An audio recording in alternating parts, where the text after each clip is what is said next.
నమస్తే వార్తలకి స్వాగతం. వివరాల్లోకి వెళితే ఏపీలో 10వ తరగతి పబ్లిక్ పరీక్షలు సోమవారం ప్రారంభమయ్యాయి. రాష్ట్ర వ్యాప్తంగా ఉదయం 9:30 నుంచి మధ్యాహ్నం 12:45 వరకు పరీక్ష జరుగుతుంది. చివరి పరీక్షను రంజాన్ సెలవు ఆధారంగా ఈ నెల 31 లేదా ఏప్రిల్ 1వ తేదీన నిర్వహిస్తారు. 2024-25 విద్యా సంవత్సరానికి గాను రాష్ట్ర వ్యాప్తంగా 6,49,884 మంది విద్యార్థులు పరీక్షలకు హాజరు కానున్నారు. వీరిలో 6,19,275 మంది రెగ్యులర్, 30,609 మంది ప్రైవేట్ విద్యార్థులు ఉన్నారు. ఏపీలో విద్యార్థులకు ప్రభుత్వం ఉచిత ఆర్టీసీ బస్సు ప్రయాణ సౌకర్యాన్ని కల్పించింది. విద్యార్థులు హాల్ టికెట్ చూపించి పరీక్షా కేంద్రానికి చేరుకోవచ్చు. విద్యార్థులు తల్లిదండ్రులతో పరీక్షా కేంద్రాల వద్ద సందడి నెలకొంది.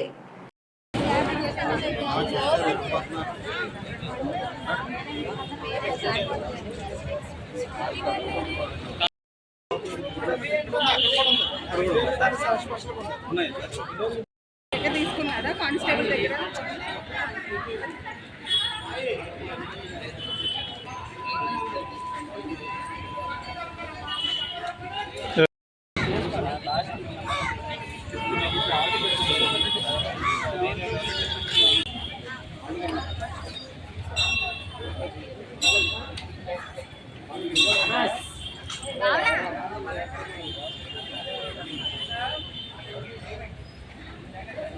వైకాపా హయాంలో ఉపాధి హామీ పనుల్లో అవినీతిని గుర్తించామని AP deputy CM Pawan Kalyan తెలిపారు.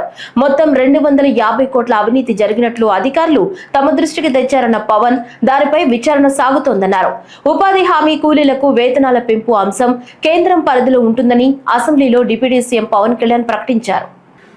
జాతీయ ఉపాధి హామీ పథకంలో అవకతవకలు ఎవరైతే చేస్తున్నారో వాటిని జరగకుండా నిలువరించాల్సిన వ్యక్తి అతనే అవినీతికి పాల్పడ్డాడు అధ్యక్షుడు. అందుకని వెంటనే అతన్ని తీసి పక్కన పెట్టేసాం. అవి కాకుండా మేము తీసుకున్న ఇమ్మీడియట్ చర్యలు ఏంటంటే అధ్యక్ష, ఒకటి మేము ఈ social audit, vigilance cell, quality control ముగ్గురు కొత్త వాళ్ళని పెట్టాం అధ్యక్ష. కొంచెం ఎఫెక్టివ్ పీపుల్ని పెట్టాం. ఇప్పుడు ఉదాహరణకి సోషల్ ఆడిట్ని ఒక 2 months బ్యాక్ పెట్టాం. చాలామందిని సార్ట్అవుట్ చేసి వన్ హూ ఇస్ కేపబుల్ అలాంటి వ్యక్తిని పెట్టాం అధ్యక్ష. అలాగే విజిలెన్స్ సెల్కి చీఫ్ విజిలెన్స్ ఆఫీసర్ని పెట్టాం. 5 months అయింది. అలాగే headed by chief quality control engineer పెట్టాం అధ్యక్ష. సీనియర్ మన రిటైర్డ్ ఇంజనీర్ ఒకరిని పెట్టాం. మేము చేశాక మేమేం చాలాసార్లు ఉదాహరణకి 2024-25లో అబ్జెక్షనబుల్ ఎక్స్పెండిచర్ అంటే ఇది అవినీతికి దారి చూపిస్తుందని చెప్పి దాదాపు 250 కోట్ల అవినీతి జరిగింది అని చెప్పేసి సోషల్ పీపుల్స్ ఆడిట్ ఫోరం నుంచి మనం దాదాపు ఇప్పటికీ 546 మండలాల్లో మనం సోషల్ ఆడిట్ చేసాం. ఇప్పటిదాకా ఆడిట్ ఫోరం ఇంకొక మిగతా మండలాలు 665లో 546 చేసాం అధ్యక్ష. మార్చి 31కి అయిపోతుంది. దాంట్లో 24-25కి 250 కోట్ల అవినీతిని ఉంది అనేది చేశారు. ఇదంతా కానీ ఇది ప్రాజెక్ట్ డైరెక్టర్ పీడీ చూసిన తర్వాత 71 కోట్ల మటుకే out of 250 crores only 71 crores recover చేయాలి అనేది ఆయన ఆర్డర్ చేశారు. దేనికంటే గౌరవ సభ్యులందరూ చెప్తున్న దాంట్లో మనకు అవినీతి జరిగిందని తెలుసు. అక్కడ అందరూ మస్తర్లో ఫాల్స్గా చేశారు, పనులు చేయకుండా రిజిస్టర్ చేసుకున్నారు, లేదంటే జేసీబీలు పెట్టి చేశారు, ఇవన్నీ ఉంటాయి. కానీ ఎక్కడా కూడా ప్రూఫ్కి దొరకబోయింది. సో దానివల్ల just lack of evidence only out of 250 crores only we could recover. అంటే రికవరీకి ఆదేశం చేసింది 71 కోట్లు. As on now 75.84 lakhs have been recovered అధ్యక్ష. అంటే 250 కోట్ల అవినీతి జరిగిందని గుర్తింపబడింది. కానీ సరైన సాక్ష్యాధారాలు లేకపోవటం వల్ల ఓన్లీ 71 కోట్లకే రికవరీ చేయాలన్నది ప్రాజెక్ట్ డైరెక్టర్ వాళ్ళ బాధ్యత అది. సో దాని నుంచి 75.84 లక్షలు యాజ్ ఆన్ చేశారు. ఇంకా still we have enough time అధ్యక్ష. కానీ దీన్ని ప్రతి చాలా లోతుగా దీన్ని చేస్తున్నాం. And we have a very good team which will take it forward. ఇంకా రెండు మీరు అడిగింది అధ్యక్ష, ఇందాక మన పార్థసారథి గారు అడిగింది మినిమం వేజ్ పెంచాలి ఇదనంటే wage rate revision central government కింద ఇప్పుడు 25-26కి ఎంత పెంచాలి అనేది as on for minimum wage 300 రూపాయలు అధ్యక్ష. 24-25 మనం అందరూ గుర్తుపెట్టుకోవాల్సింది. గౌరవ సభ్యులు కూడా ఇది సెంట్రల్ గవర్నమెంట్ ఇచ్చేది కానీ ఇది మనం రాష్ట్ర ప్రభుత్వం నుంచి వచ్చేది కాదు. అందువల్ల వేజ్ కాంపౌండ్ మనం డిసైడ్ చేయం అధ్యక్ష. అది సో యాజ్ ఆన్ టుడే ఇది 24-25కి 300 రూపాయలు. దీన్ని ఆ రివిజన్కి 25-26కి కేంద్ర ప్రభుత్వం దాని మీద సంసిద్ధంగా ఉన్నారు చేయడానికి. అలాగే వేజ్ పేమెంట్ ఇంకా పెండింగ్స్లో ఉన్నాయని చెప్పారు. అది జనవరి 8 నుంచి government of India has 8th inform చేశారు మాకు. దట్ ఇట్ విల్ బి తొందరలోనే క్లియర్ చేస్తాం, ఎందుకంటే అది సెంట్రల్ నిధుల నుంచి రావాలి కాబట్టి మేము రాష్ట్ర ప్రభుత్వం తరపు నుంచి మేము వెయిట్ చేస్తాం అధ్యక్షుడు. ప్రైవేట్ యూనివర్సిటీస్ యాక్ట్ ను సవరించాల్సిన అవసరం ఉందని, దీనిపై త్వరలోనే నిర్ణయం తీసుకుంటామని విద్యా ఐటీ శాఖల మంత్రి నారా లోకేష్ పేర్కొన్నారు. రాష్ట్రంలో ప్రైవేట్ విశ్వవిద్యాలయాల వివరాలతో పాటు విశ్వవిద్యాలయ హోదాను ఇవ్వడానికి అనుసరిస్తున్న ప్రమాణాలు, ప్రభుత్వ నియంత్రణపై సభ్యులు అడిగిన ప్రశ్నకు మంత్రి సమాధానమిచ్చారు. ఈ సందర్భంగా మంత్రి లోకేష్ మాట్లాడుతూ 2016లో ఆనాటి ప్రభుత్వం ప్రైవేట్ విశ్వవిద్యాలయాల స్థాపన కోసం ప్రత్యేక చట్టం తీసుకురావడం జరిగిందన్నారు. అందులో భాగంగానే విట్, SRM, సెంచూరియన్, క్రియా యూనివర్సిటీ రాష్ట్రానికి రావడం జరిగిందని, విట్, SRM అమరావతిలో నెలకొల్పగా సెంచూరియన్ విజయనగరంలో వచ్చిందని, క్రియా యూనివర్సిటీ నెల్లూరు జిల్లాకు రావడం జరిగిందని, అభివృద్ధి వికేంద్రీకరణకు ఆనాడు కూడా కట్టుబడి చేసి చూపించామనేందుకు ఇదొక ఉదాహరణ అని మంత్రి అన్నారు. 4 యూనివర్సిటీలు, Mohan Babu university, Hanumacharya university, Godavari global university, Aditya యూనివర్సిటీలు బ్రౌన్ ఫీల్డ్ యూనివర్సిటీస్ కింద వచ్చాయని మంత్రి అన్నారు. అధ్యక్ష, గౌరవ సభ్యులు చెప్పినట్లు 2016లో ఆనాటి ప్రభుత్వం ప్రైవేట్ యూనివర్సిటీస్ ఎస్టాబ్లిష్మెంట్ కోసం ప్రత్యేక చట్టం తీసుకొస్తాం జరిగింది అధ్యక్ష. దాంట్లో భాగంగా మీరు చూస్తే విట్, SRM, సెంచూరియన్ యూనివర్సిటీ, క్రియా యూనివర్సిటీ కూడా ఆంధ్ర రాష్ట్రానికి వస్తాం జరిగింది అధ్యక్ష. విట్, SRM ఇక్కడ అమరావతిలో వస్తే, సెంచూరియన్ యూనివర్సిటీ ఏకంగా ఉత్తరాంధ్ర విజయనగరంలో వచ్చింది, క్రియా యూనివర్సిటీ నెల్లూరు జిల్లాలో వస్తాం జరిగింది. అంటే అభివృద్ధి వికేంద్రీకరణకి ఆనాడు కూడా మేము కట్టుబడి ఉన్నాం, చేసి చూపించే విధంగా ఇది ఒక ఉదాహరణ అధ్యక్ష. దాని తర్వాత గత ప్రభుత్వం దాదాపు 5 సార్లు ఈ చట్టాన్ని సవరణ చేస్తాం జరిగింది. దాంట్లో భాగంగా బ్రౌన్ ఫీల్డ్ యూనివర్సిటీస్ కి ఎక్కువ ప్రాధాన్యత ఇచ్చే దిశగా గత ప్రభుత్వం చేసింది అధ్యక్ష. దాంట్లో మీరు చూస్తే బ్రౌన్ ఫీల్డ్ యూనివర్సిటీస్ లో కూడా ఒక 4 యూనివర్సిటీస్ బ్రౌన్ ఫీల్డ్ యూనివర్సిటీస్ అంటే Mohan Babu university, Hanumacharya university, Godavari global university, Aditya university, ఈ 4 యూనివర్సిటీస్ కూడా బ్రౌన్ ఫీల్డ్ యూనివర్సిటీ కింద వస్తాం జరిగింది అధ్యక్ష. ఈ యాక్ట్ లో చేసిన సవరణల వల్ల ఇంకా ఆంధ్ర రాష్ట్రంలో గ్రీన్ ఫీల్డ్ ప్రైవేట్ యూనివర్సిటీస్ రాకుండా ఉంది అధ్యక్ష. అంటే ఇది ఎందుకు చెప్తున్నానంటే ఈ యాక్ట్ UGC రెగ్యులేషన్స్ కి విరుద్ధంగా ఉంది. నేను కొంచెం వివరాలు చెప్తాను. ప్రధానమైనది ఏంటంటే ఈ యాక్ట్ లో ఏం చెప్పారంటే compulsory joint certification of degrees అనేది మ్యాండేటరీగా పెట్టారు. సో దాంతో ఏమవుతుందంటే అధ్యక్ష, minimum 30% of the course foreign universities తో టైప్ అయిన యూనివర్సిటీలో 30% అక్కడికి వెళ్ళి చదవాలని ఉంది అధ్యక్ష.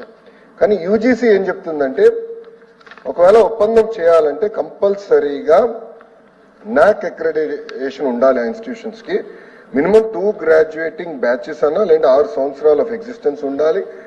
అదే విధంగా కనీసం 1000+ పబ్లికేషన్స్ చేసి ఉండాలి.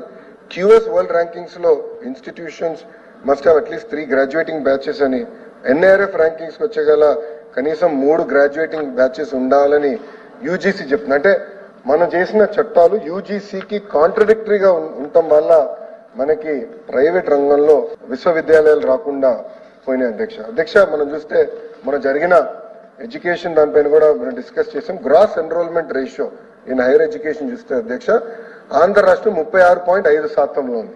కానీ తమిళనాడు 47%, కేరళ 41.3% ఉంది. ఇదొక ఫోకస్డ్ గా పెట్టుకుని మేము ముందలు తీసుకెళ్లే లక్ష్యంతో చేస్తున్నామని ఆనాడు చాలా స్పష్టంగా ఎడ్యుకేషన్ రిఫార్మ్స్ కూడా నేను చెప్తాం జరిగింది. 2047 నాటికి దేశం $30 ట్రిలియన్ జీడీపీకి చేరాలని ఏపీ సీఎం చంద్రబాబు ఆకాంక్షించారు. శాసనసభలో స్వర్ణాంధ్ర విజన్ 2047 డాక్యుమెంట్ పై లఘు చర్చ సందర్భంగా ఆయన మాట్లాడారు. నియోజకవర్గ విజన్ డాక్యుమెంట్ అమలు పరిచే బాధ్యత ఎమ్మెల్యేలదే. దాని అమలుకు ఎమ్మెల్యేలకు పూర్తిగా సహకరిస్తామన్నారు. 2047 కల్లా రాష్ట్ర తలసరి ఆదాయం 55 లక్షల రూపాయలు సాధించేలా విజన్ డాక్యుమెంట్ రూపొందించామని, అప్పటికల్లా 2.4 ట్రిలియన్ల ఆర్థిక వ్యవస్థకు ఏపీ చేరాలి. ప్రస్తుత ఆర్థిక సంవత్సరంలో 17.11% మేర వృద్ధి రేటు సాధించేలా లక్ష్యం పెట్టుకున్నామని, వికసిత భారత్ 2047ను ప్రధాని మోదీ అమలు చేస్తున్నారని ఏపీ సీఎం చంద్రబాబు అన్నారు.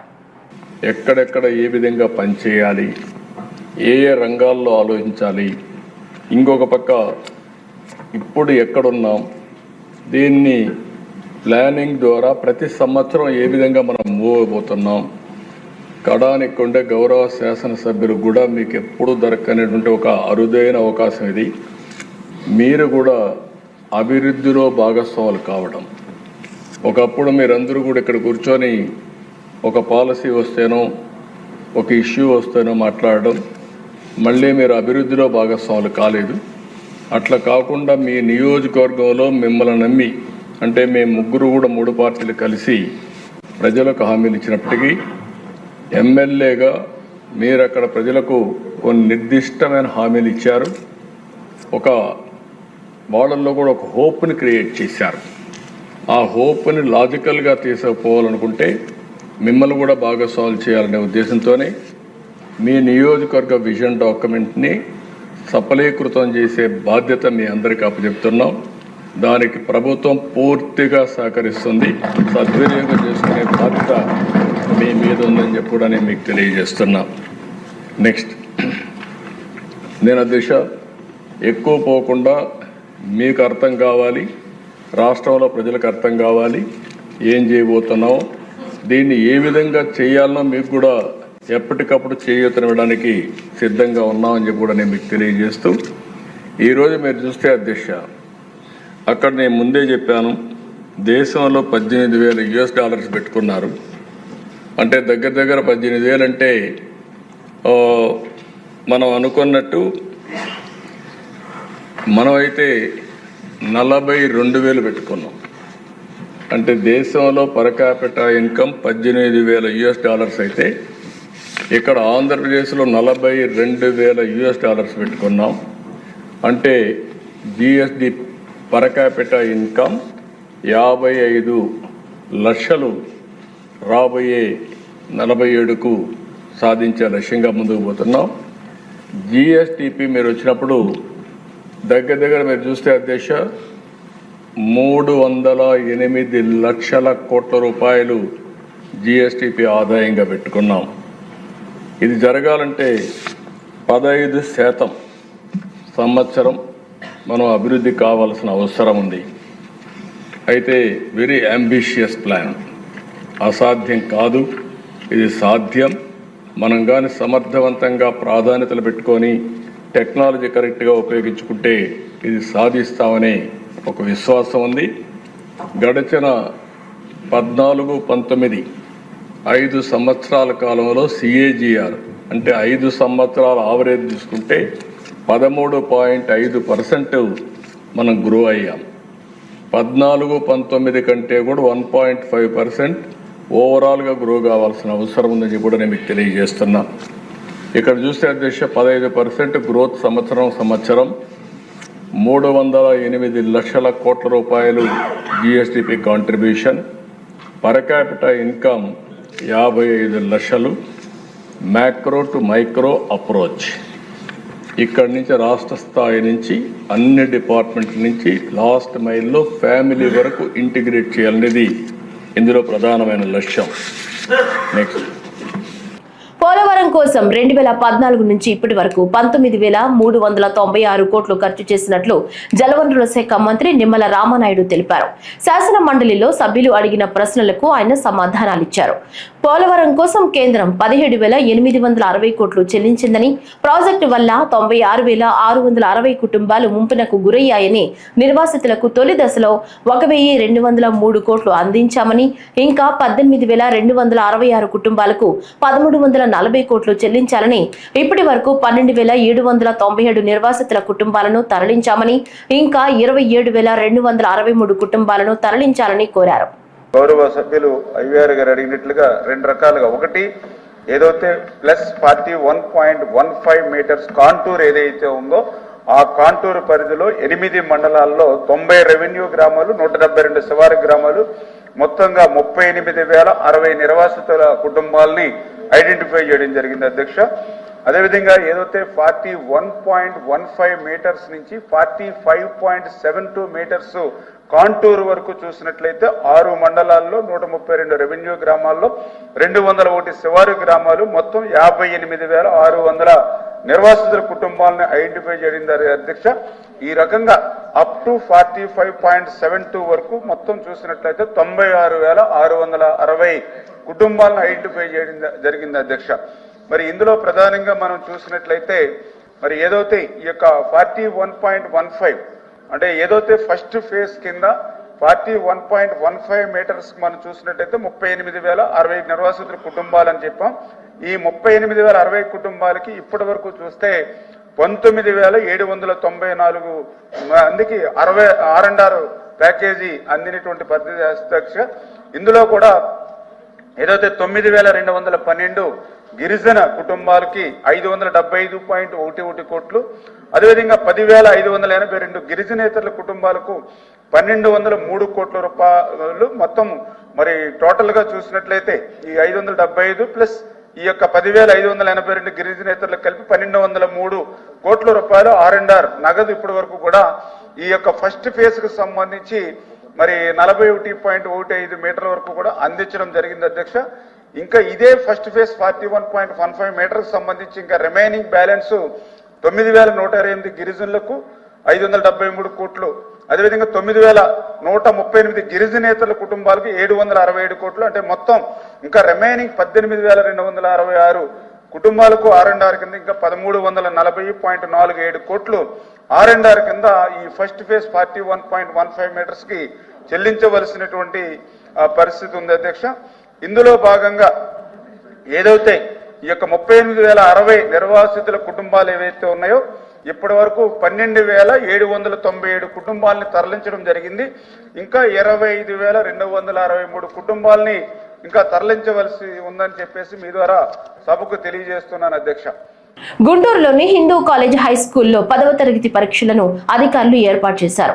పరీక్షా కేంద్రాల వద్ద కనీస సౌకర్యాలు లేవని ఆందోళన చెందుతున్నారు. పరీక్షా కేంద్రం వద్ద hall ticket numbers, room numbers సరిగా లేవని విద్యార్థులు ఆందోళన చెందుతున్నారు. అధికారులు పరీక్షా కేంద్రాల వద్ద క్లాస్ రూమ్లకు తాళాలు కూడా తీయలేదని విద్యార్థుల తల్లిదండ్రులు గగ్గోలు పెడుతున్నారు. కనీస సౌకర్యాలు లేవని ప్రశ్నిస్తే నిర్లక్ష్యంగా సమాధానం చెప్తున్నారు అధికారులు.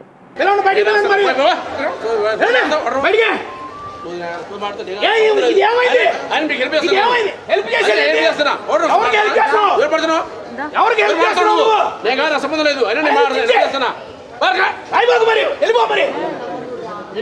వెళ్ళిపోస్తాను. నిన్నేమైంది చేసే తప్పులు మాత్రం చెప్పబాకండి. ఏమర్థం అవుతుంది అక్కడ?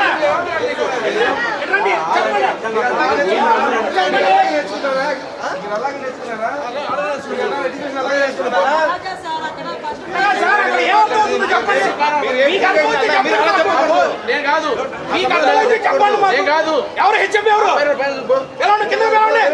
మీరెలా చెప్తారు? పేరెంట్స్ బయటికి వెళ్ళాలా? పిల్లలు ఏమైపోలేడా? క్లియర్గా ఉంది. అలాగే కదా అది ఒక కోడ్ నెంబర్ కూడా పెట్టారండి బయట. పెద్ద బ్యానర్ పెట్టాలి కదా, ఎవరికంటే వైద్య తెలియదు చెప్పండి. ఎక్కడ పెట్టారు? ఫండ్స్ వాళ్ళ దగ్గర ఒక బ్యానర్ రాసి పెట్టచ్చు బయట. కాదండి ఇప్పుడు రాస్తున్నారు ఫస్ట్ ఫ్లోర్ సెకండ్ ఫ్లోర్. ఆ బ్యానర్ ఇందాకేమైంది? కార్మిక లోకపు కళ్యాణానికి, శ్రామిక లోకపు సౌభాగ్యానికి కూటమి ప్రభుత్వం ఎల్లవేళలా కట్టుబడి ఉందని, పరిశ్రమల్లో పనిచేస్తున్న కార్మికుల భద్రత, ఆరోగ్యానికి ప్రభుత్వం చిత్తశుద్ధితో పనిచేస్తుందని రాష్ట్ర కార్మిక factory, boilers, insurance, medical service శాఖల మంత్రి వాసంశెట్టి సుభాష్ పేర్కొన్నారు. కాకినాడ వాకలపూడి పెద్దాపురం ఇండస్ట్రీస్ అసోసియేషన్ ఆధ్వర్యంలో 54వ జాతీయ భద్రతా వారోత్సవాలను పురస్కరించుకుని నిర్వహించిన కార్యక్రమానికి రాష్ట్ర కార్మిక factories, boilers, insurance, medical services శాఖల మంత్రి వాసంశెట్టి సుభాష్ ముఖ్య అతిథిగా హాజరై అవగాహన ర్యాలీని జెండా ఊపి ప్రారంభించారు. ఈ సందర్భంగా కోరమండల్, ఓఎన్జీసీ, రిలయన్స్, జెమినీ, ఇడుపలయల్స్, రైస్ మిల్స్ అసోసియేషన్స్, ఇతర వివిధ పరిశ్రమల్లో పనిచేస్తున్న సిబ్బంది, కార్మికులతో ఆయన ప్రతిజ్ఞ చేయించారు. కాకినాడ రాజా ట్యాంక్, వివేకానంద పార్క్ వద్ద నుంచి ప్రారంభమైన ఈ అవగాహన rally Vivekananda park main road మీదుగా SRMT ఫంక్షన్ హాల్ వరకు సాగింది. సుమారు 5 నెలల క్రితం ఎసెన్షియాలో యాక్సిడెంట్ అవ్వడం, సుమారు 17 మంది చనిపోవడం జరిగింది. ఆ రోజు గౌరవ ముఖ్యమంత్రి నారా చంద్రబాబు నాయుడు గారు వెంటనే ఆ స్పాట్కి అక్కడ రావడం, ఎందుకు ఈ యాక్సిడెంట్స్ జరుగుతున్నాయి, వెంటనే రివ్యూ మీటింగ్ పెట్టడం, వసంత మిశ్రా అని రిటైర్డ్ ఐఏఎస్ కమిటీ ఒకటి వేయటం, నాకు నివేదిక కావాలి, ఈ యాక్సిడెంట్స్ ఎందుకు అవుతున్నాయి, దీన్ని అరికట్టాలంటే ఏం చేయాలనేది సూచించాలి, ఆ నివేదిక ఇవ్వాలని చెప్పి నారా చంద్రబాబు నాయుడు గారు మరి ఆదేశించడం, అతి త్వరలో ప్రభుత్వం నిర్లక్ష్యం వల్ల గత ప్రభుత్వం కార్మికుల భద్రత ఆరోగ్యం పట్ల చిన్న చూపు ప్రజలకు నాణ్యమైన వైద్య సేవల వివరాలు అందించి వారు సంపూర్ణ ఆరోగ్యం పొందేలా డాక్టర్స్ అడ్వైస్ తిరుపతి ఛానల్ కృషి చేయాలని ప్రముఖ orthopaedic surgeon doctor Jagadish Gudaru అభిలషించారు. తిరుపతి కేంద్రంగా ప్రారంభించిన doctors advice Tirupati YouTube channel ను ఆయన లాంఛనంగా ప్రారంభించారు. అనతి కాలంలోనే ఈ ఛానల్ ప్రజాదరణ పొందుతుందని తెలియజేశారు.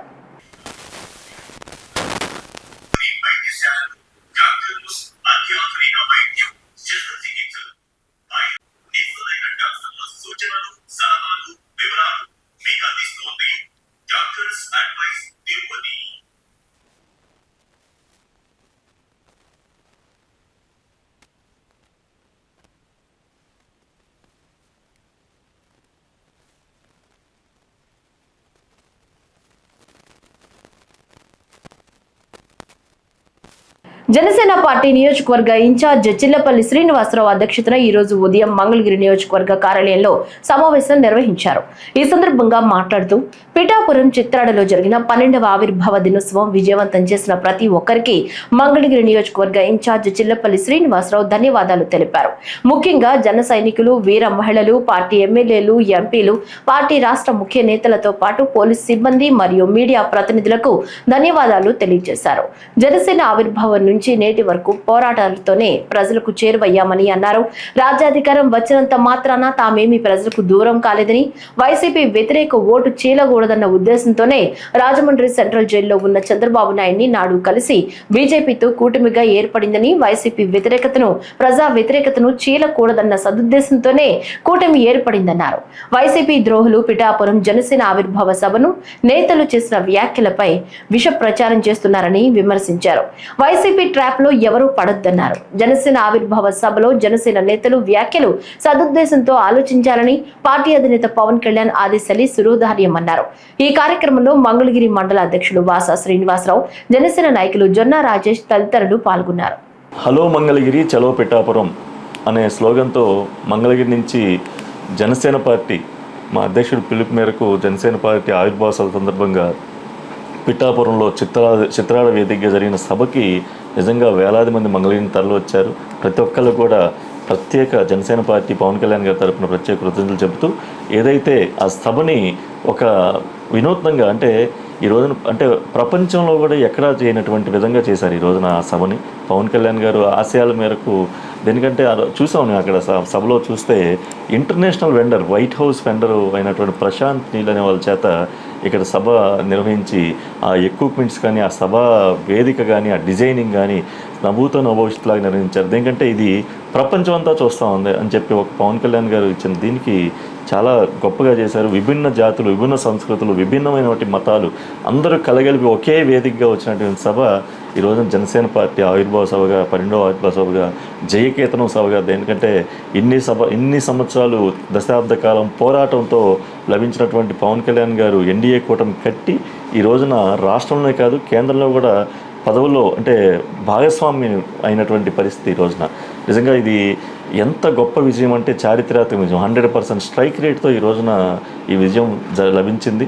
దాంట్లో భాగంగా ప్రతి ఒక్క ఏర్పాట్లో కూడా మా అధ్యక్షులు మనోహర్ గారికి సూచనలతో మనోహర్ గారు అడుగడుగున పరిశీలించి కమిటీలు వేయటం కానీ, ఫుడ్ కమిటీలు కానీ, రక్షణ అంటే ఒక భద్రత ఎక్కడెక్కడి నుంచో మహారాష్ట్ర, కేరళ, తమిళనాడు, కర్ణాటక రాష్ట్రాల నుంచి కూడా వేలాదిగా తరలి వచ్చిన సభకి వాళ్ళు చూస్తుంటే ఆ యొక్క స్టేజ్ పై నుంచి వాళ్ళ భాషల్లో, విభిన్న భాషల్లో వాళ్ళు ప్రదర్శించిన తీరు నిజంగా చాలా బాగుంది. అలాగే సాంస్కృతిక కార్యక్రమాలు, అలాగే పోలీసు వారి సపోర్టు, మీడియా సపోర్టు, అలాగే వచ్చిన వాళ్ళకి అన్ని రకాల సదుపాయాలు, ఫుడ్ కానీ, వాటర్ బ్యాగ్స్ కానీ, బటర్ మిల్క్ కానీ, ఇవన్నీ అంటే అన్ని ఏర్పాట్లు ఎక్కడ తక్కువ. అలాగే మరీ ముఖ్యంగా ఈ స్వచ్ఛ భారత్ విషయంలో కూడా మోడీ గారు ఏదైతే స్వచ్ఛ భారత్ పిలిపించారో దానికి అనుగుణంగా కూడా దానికి ఒక కమిటీ వేసి ఏదైతే సభ అయిన తర్వాత తెల్లవారి అంటే 14వ తారీఖు రాత్రి సభ అవ్వగానే 15వ తారీఖు మొత్తం మన ఒక కమిటీ వేసి ఆ కమిటీ ద్వారా మొత్తం క్లీన్ చేయాలని చెప్పి ఒక పవన్ కళ్యాణ్ గారు సూచించిన మేరకు మనోహర్ గారు దానికి ఒక కమిటీ మా ఎంపీ గారు ఆధ్వర్యంలో వేశారు. సత్తెనపల్లి పట్టణం నరసరావుపేట రోడ్డు నందు ప్రముఖ వైద్యులు డాక్టర్ సింగరాజు సాయి కృష్ణ నిర్మించిన Sai Krishna multi speciality hospital నూతన భవనాన్ని సత్తెనపల్లి నియోజకవర్గ శాసనసభ్యులు కన్నా లక్ష్మీనారాయణ ప్రారంభించారు. ఈ కార్యక్రమంలో జనసేన నాయకులు బొర్రా వెంకట అప్పారావు పాల్గొని ఆపరేషన్ థియేటర్ ను ప్రారంభించారు. దర్శకుడు బాబీ పాల్గొని ఎమర్జెన్సీ వార్డులను ప్రారంభించారు. మరియు జనసేన నాయకులు పంచకర్ల సందీప్ హాస్పిటల్లో ఓపీ కేంద్రాలను ప్రారంభించారు.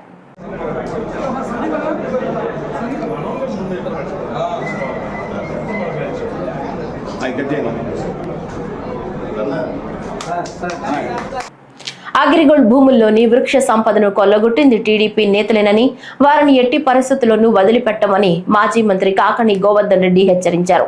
15 ఏళ్లలో అగ్రిగోల్డ్ భూముల్లో జామాయిల్ ఎర్రచందనం మొక్కలను పెంచారని, అయితే వాటిని అమ్ముకున్నారని, దాదాపు 3.5 కోట్ల వృక్ష సంపదను దోచుకున్నారని ఆరోపించారు. చంద్రబాబు ముఖ్యమంత్రిగా ఉన్న సమయంలోనే అగ్రిగోల్డ్ స్కామ్ వెలుగులోకి వచ్చిందని, కానీ బాధ్యులపై ఎందుకు తీసుకోలేదని కాకాని గోవర్ధన్ రెడ్డి ప్రశ్నించారు. తాము అధికారంలోకి వస్తే టీడీపీ నేతలను వదిలే ప్రసక్తే లేదని ఆయన హెచ్చరించారు.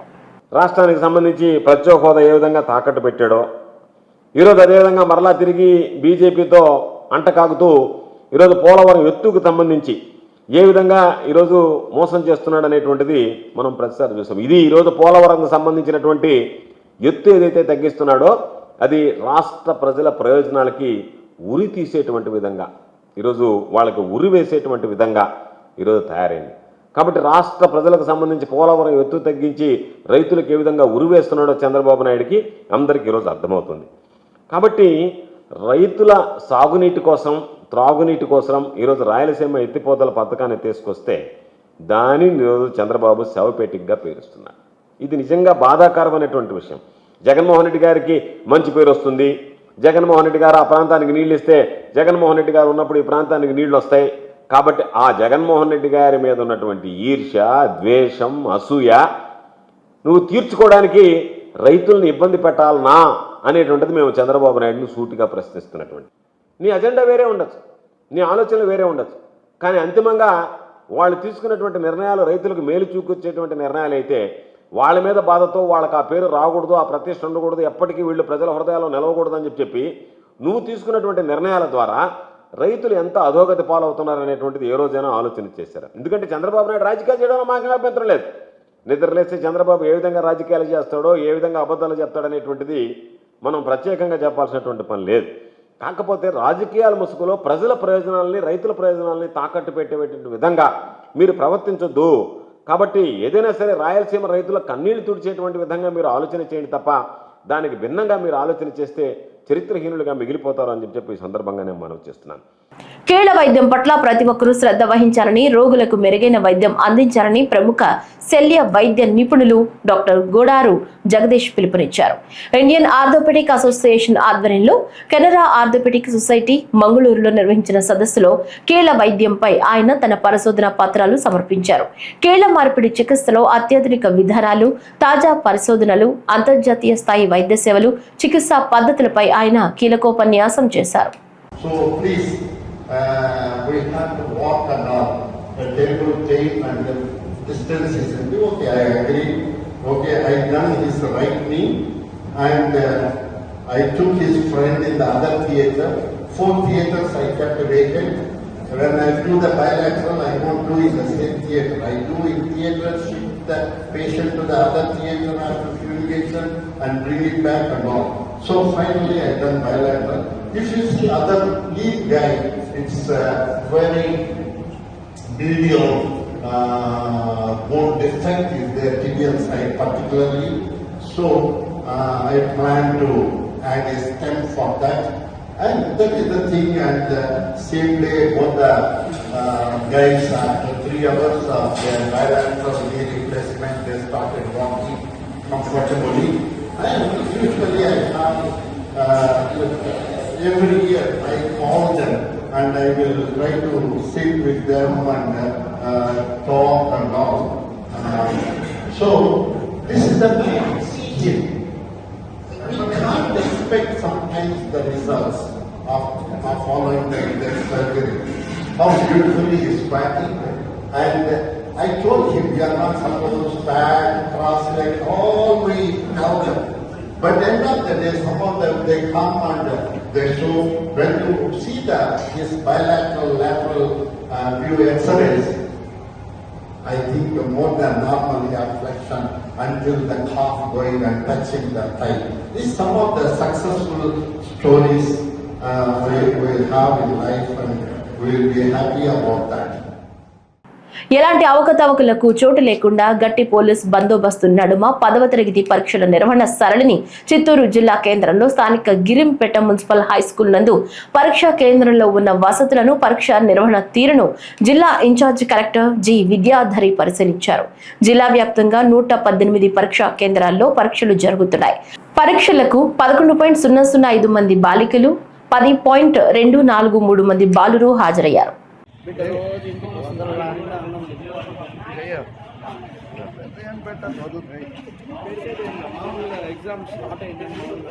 కాదు 9 గంటలు అయిపోయింది.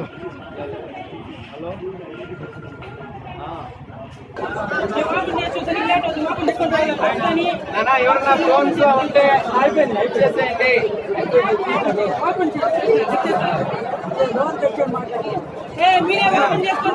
అయిపోయింది తీసుకోండి.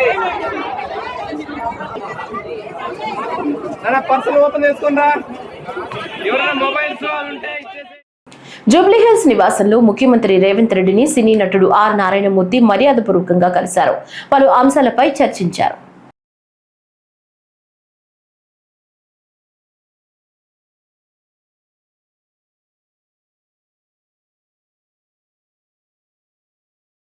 తిరుపతిలో ఒబెరాయ్ గ్రూప్ కు చెందిన ముంతాజ్ హోటల్స్ నిర్మాణానికి వ్యతిరేకంగా స్వామీజీలు ఆందోళనలు చేస్తున్నారు. భూ కేటాయింపులు రద్దు చేయాలని, ఇప్పటి వరకు నిర్మించిన భాగాలను కూల్చివేయాలని డిమాండ్ చేస్తున్నారు. అలిపిరిలో దీక్ష ప్రారంభించిన స్వామీజీలు పాదయాత్రగా తిరుమలకు వెళ్లనున్నారు. కాగా తిరుపతి సమీపంలోని పేరూరు వద్ద 20 ఎకరాలను 60 ఏళ్ల పాటు లీజుకు ఇస్తూ 2022లో ప్రభుత్వం జీవో ఇచ్చింది.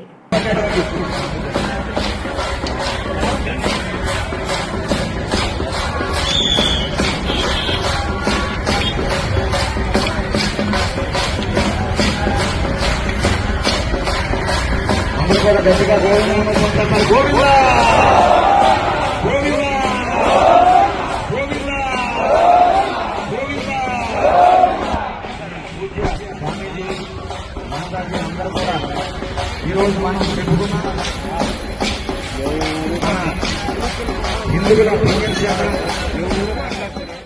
విజయవాడలో పొగమంచు కమ్మేసింది. దీంతో ఉదయం 8 గంటలైనా రహదారులు పొగమంచుతో కప్పుకుని ఉండడంతో వాహనదారులు లైట్లు వేసుకుని ప్రయాణం చేయాల్సి వస్తుంది.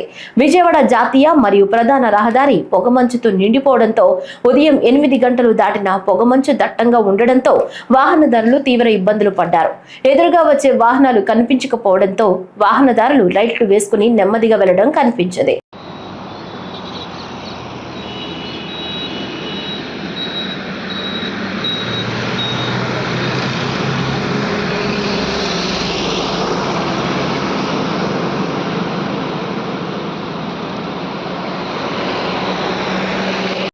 దళితులను అడుగడుగునా టీఆర్ఎస్ పార్టీ అవమానపరుస్తుందని, మూల్యం చెల్లించుకోక తప్పదని కాంగ్రెస్ పార్టీ నాయకులు హెచ్చరించారు.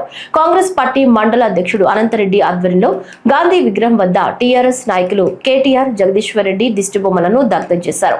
అనంతరం మాట్లాడుతూ దళిత స్పీకర్ను ఏకవచనంతో అవమానకరంగా, అసభ్యకరంగా జగదీశ్వర్ రెడ్డి మాట్లాడితే దానికి కేటీఆర్ వత్తాసు పలకడం దళిత సామాజిక వర్గాలు గమనిస్తున్నాయన్నారు. ఈ కార్యక్రమంలో కాంగ్రెస్ పార్టీ నాయకులు, కార్యకర్తలు పాల్గొన్నారు. మొన్న జరిగిన అసెంబ్లీ సమావేశాల్లో ఒక దళిత స్పీకర్ను జగదీశ్వర్ రెడ్డి దారుణంగా అవమానించిండు. కేవలం దళితుడు అనేటువంటి ఒక అహంభావంతో, అహంకారంతో, మరి చులకన భావంతో, దళితులు అంటే ఒక చులకన భావం అనేటువంటి భావన ఈ బీఆర్ఎస్ పార్టీలో ఉంది. కాబట్టి అదేవిధంగా ప్రవర్తన అనేది కూడా అదే విధంగా ఉన్నది. మరి దళితుల పట్ల మరి ప్రజలు గమనించాలని చెప్పేసి మేమందరం కూడా కాంగ్రెస్ పార్టీని కోరుతా ఉన్నాం. అలాగే మరి సజావుగా నడుస్తున్నటువంటి సభను, మరి ఈ సభ నీది కాదు, మరి నీ సొంతం కాదు అని చెప్పేసి అగౌరవంగా, అమర్యాదగా, మరి అసభ్యకరంగా ఒక స్పీకర్ను మర్యాద లేకుండా మాట్లాడేటటువంటి ఒక దుస్థితి, అటువంటి పరిస్థితి అనేది ఒక బీఆర్ఎస్కు దాపురించింది. ఈ ప్రజలందరూ కూడా గమనిస్తున్నారని చెప్పేసి తెలియజేస్తున్నాం. వీళ్ళు దళితులంటే ఇప్పటి నుంచి కాదు, గతంలో కూడా దళితులంటే ఒక చులకన భావం ఉన్నది. కేసీఆర్ అధికారంలోకి రాకముందు ఉద్యమాన్ని నడిపిస్తున్న రోజుల్లో నేను మొట్టమొదటి దళితుడిని ముఖ్యమంత్రి చేస్తా, ఒకవేళ దళితుడిని ముఖ్యమంత్రి చేయకపోతే నా తల నరుక్కుంటానని ఇచ్చినటువంటి హామీ ఆయన నిలబెట్టుకోలేడని ఈ సందర్భంగా గుర్తిస్తున్నాం. ఎన్టీపీసీ రామగుండం ప్రాంతానికి చెందిన ఇద్దరు మహిళలకు జాతీయ స్థాయి ఉమెన్ ఐకాన్ 2025 అవార్డు అందుకున్నారు. కరీంనగర్ కళాభారతిలో శ్రీ లంబోదర కల్చరల్ అకాడమీ సంస్థ ఆధ్వర్యంలో అంతర్జాతీయ మహిళా దినోత్సవం సందర్భంగా ఓ మగువా నీకు వందనం 2025 కార్యక్రమం నిర్వహించారు. దీనిలో భాగంగా సామాజిక సేవా విభాగంలో తెలంగాణ మహిళా మిత్ర స్వచ్ఛంద సేవా సంస్థ అధ్యక్షురాలు గోలివాడ చంద్రకళకు, శ్రీ సీతారామ సేవా సమితికి చెందిన కంది సుజాతకు అవార్డు అందజేసి ఘనంగా సత్కరించారు. ఈ రోజు అంతర్జాతీయ ఉమెన్ ఐకాన్ అవార్డు అందుకుంటున్నది. క్లాప్స్ అండి గట్టిగా ఒకసారి. నెక్స్ట్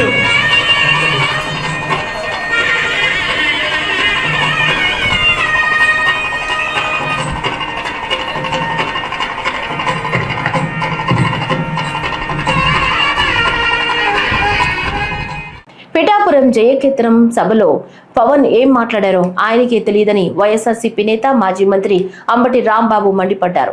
జనసేన పార్టీకి దిశాదశ లేదని, పవన్ రాజకీయాలను ప్రజలు గమనిస్తున్నారన్నారు. తాడేపల్లిలోని వైఎస్ఆర్సీపీ కేంద్ర కార్యాలయంలో ఆయన మీడియాతో మాట్లాడుతూ చంద్రబాబుకు ఊడిగం చేయడానికి పవన్ జనసేన స్థాపించారని, పవన్ ప్రజల కోసం పోరాడే వ్యక్తి కాదు, కుటుంబం కోసమే పోరాటం చేస్తారు అంటూ అంబటి దుయ్యబట్టారు. పవన్ కళ్యాణ్ గారు శాసనసభలోకి ప్రవేశించిన తర్వాత, అధికారంలోకి వచ్చిన తర్వాత జరుగుతున్నటువంటి మొదటి సభ ఇది, ఆవిర్భావ సభ.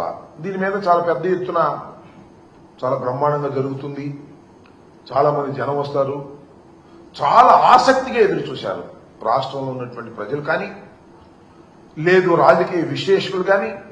ఈ జయకేతంలో ఏ సంకేతాన్ని రాష్ట్ర ప్రజలకి, జనసేన పార్టీ కార్యకర్తలకి, నాయకులకి చంద్రబాబు నాయుడు గారు లేదో పవన్ కళ్యాణ్ గారు ఇస్తారు అని చాలా ఆసక్తిగా ఎదురు చూశారు. నిన్న సభ జరిగింది. జనం సహజంగానే బాగానే వచ్చారు. చివరిదాకా ఉండలేదు, మధ్యలో వెళ్ళిపోయారు. కానీ పవన్ కళ్యాణ్ గారు 8:45 నిమిషాలకు ఎప్పుడుకో ప్రారంభించి 10 దాకా తన సుదీర్ఘమైనటువంటి ఉపన్యాసాన్ని ఇచ్చారు. ఆ ఉపన్యాసం లేదా నేను చాలా ఆతృతగా, రేపు అంటే ఇవాళ ఎంతో కొంత స్పందించాల్సి ఉంటుంది, అపోజిషన్ లో ఉన్నటువంటి మేమని చాలా ఆసక్తిగా చూశా.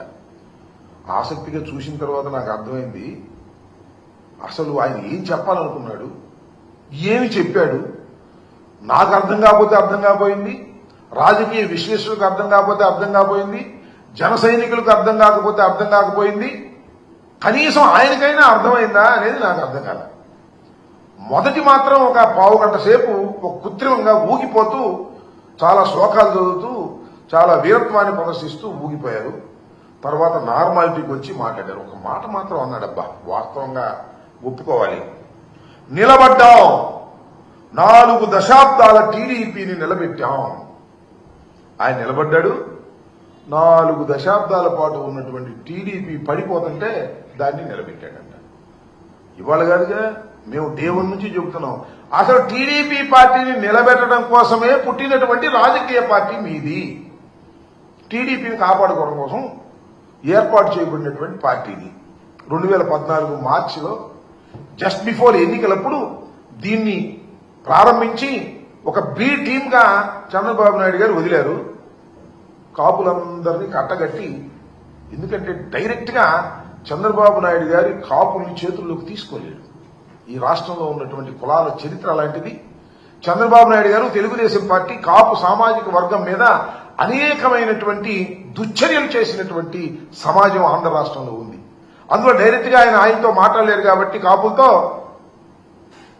పవన్ కళ్యాణ్ గారిని అక్కడ పెట్టి ఆయన నుండి అట్రాక్ట్ చేసి తద్వారా తన వైపు మరలించుకోవాలనేటువంటి ఒక ప్రయత్నంలో భాగంగానే జనసేన పార్టీ ఆవిర్భవించింది అనేది ఇవాళ మేము కొత్తగా చెప్పటంలా. డే 1 నుంచి చెబుతున్నటువంటి అంశమని ఈ సందర్భంగా నేను మనవి చేస్తున్నా. ఆ ప్రక్రియలోనే చంద్రబాబు నాయుడు గారికి ఎప్పుడు ఆపద వచ్చినా కాపులు తీసుకెళ్లి లింక్ చేయడానికి ఏర్పాటు చేయబడినటువంటి ఒక రాజకీయ పార్టీగా ముద్రపడినటువంటి రాజకీయ పార్టీ. అందువల్లే చంద్రబాబు నాయుడు గారిని నిలబెట్టడానికి ప్రయత్నం చేశారు. చంద్రబాబు నాయుడు గారే మొత్తం జనసేనకి తెలుగుదేశం పార్టీకి మేనేజ్ చేసేది ఎవరయ్యా అంటే నారా చంద్రబాబు నాయుడు గారు, ముఖ్యమంత్రి గారు దీన్నంతా కూడా టోటల్ గా మెయింటైన్ చేసేటటువంటి పరిస్థితిలో ఇవాళ ఉన్నారు. ఏపీలో కూటమి పాలనలో హిందూ దేవాలయాలకు రక్షణ కరువైందని టీటీడీ మాజీ చైర్మన్ వైసీపీ నాయకుడు భూమన కరుణాకర్ రెడ్డి ఆరోపించారు. తిరుపతిలో ఏర్పాటు చేసిన మీడియా సమావేశంలో ఆయన మాట్లాడారు. ఎంతో ప్రసిద్ధిగాంచిన కాశీనాయన క్షేత్రాన్ని ప్రభుత్వం కూల్చివేసిందని మండిపడ్డారు.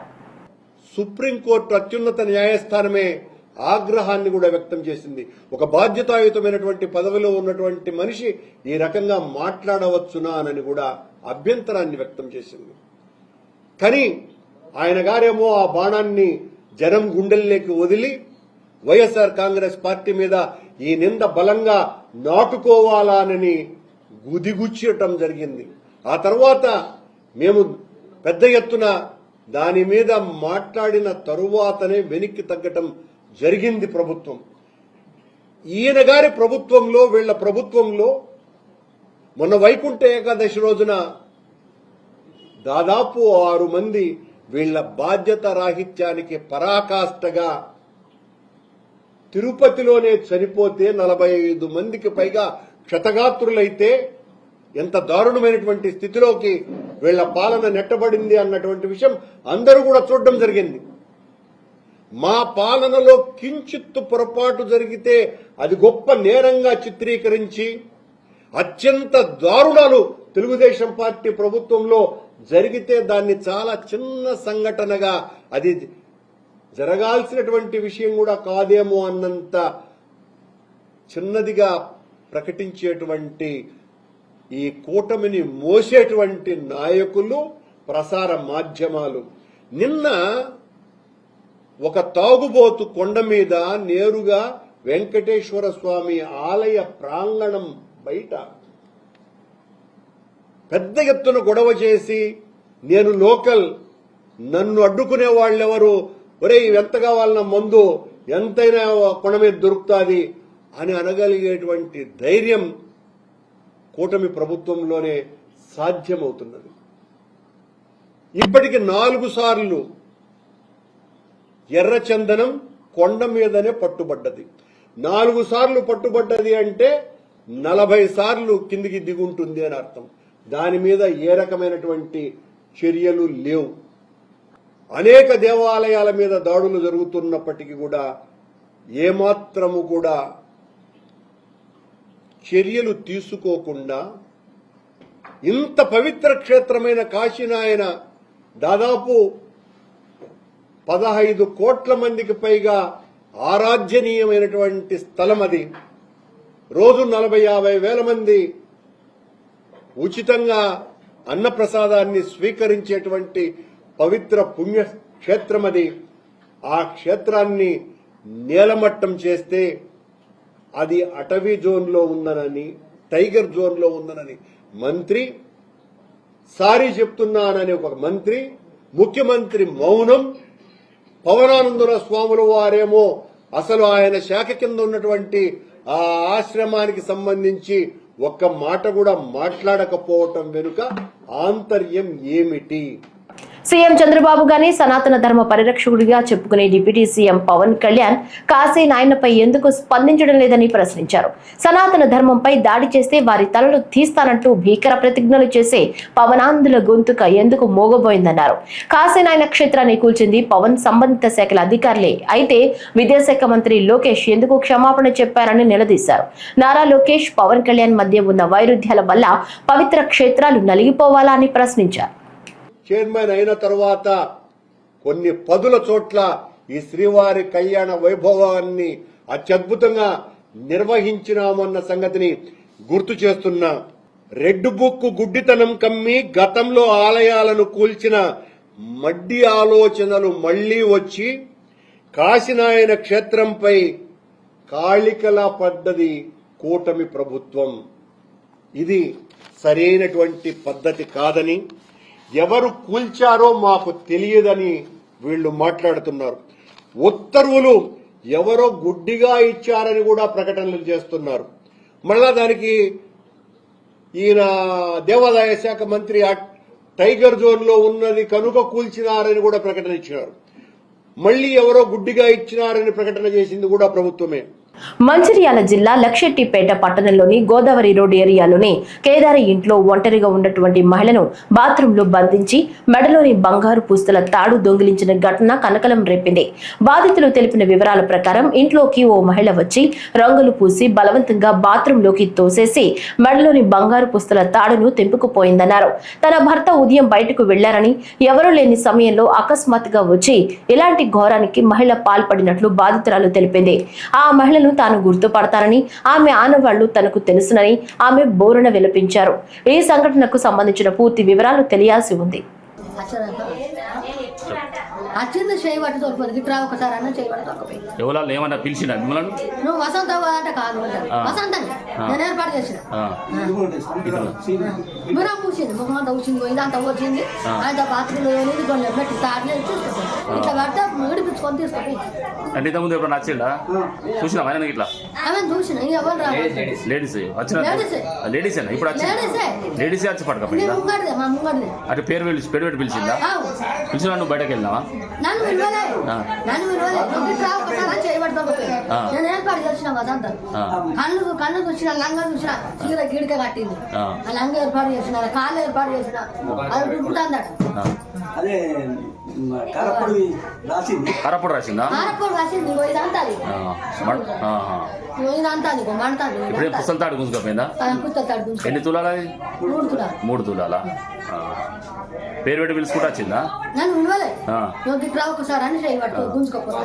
ఏంటిది ఎందుకు గుంజుకొస్తాను అని నువ్వు వసంతవు కదా అన్న, ఏం పని అన్న? నువ్వు ఏం లేదు, నేను వసంతం కాదు అంటే మూసింది తాడు తెచ్చింది. అంటే వసంతనే గుర్తు? ఎక్కడ ఇంటి ముందు బిడ్డనా?